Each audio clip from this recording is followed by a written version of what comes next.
Ayan kadayo, good morning, welcome po sa ating channel at welcome sa atong panibagong vlog. So sorry ta sa mga project o development sa Davao mga kadayo. Tara, let's go! Pahibalo, ginalbawal ang pagligo diri, multa 1,000. Logo sa Davao City o sani nga logo Maritime Police. Yan, Maritime Police. Yan, good morning po. Welcome po sa ating channel at welcome sa atong panibagong vlog. So datan diri sa may Santa Ana Wharf, Major Bridge ng Calabaw Coastal Road ng Davao City, guys. Yan guys, so Santa Ana Wharf. Yan, Major Bridge ng Davao Coastal Road. Yan guys, ingat pa kayo. Yan, bawal lang maligo diri. Labi na o ano yung nagkukakon. So lalo mga baga banda na kadayo.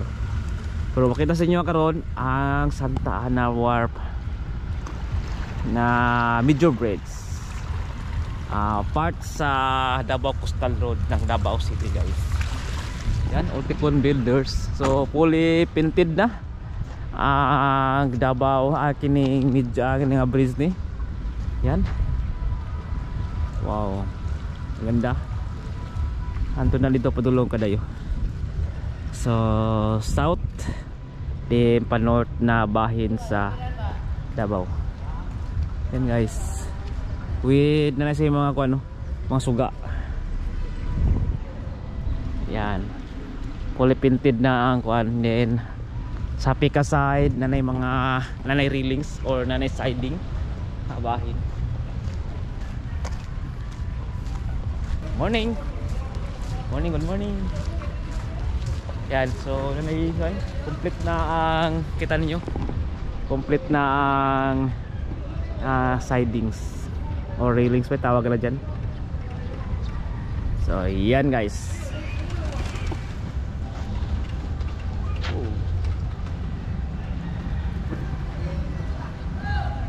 Yan ay signage diri butang sa DP atong basahon mga kadayang.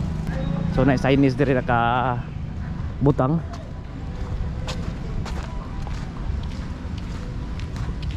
Yan, so signage basahon natin. This is where your taxis go. Yan, location Davao City, guys. Then name of contractor Ulticon Builders slash Mac Builders kayo. Yan guys. Yan.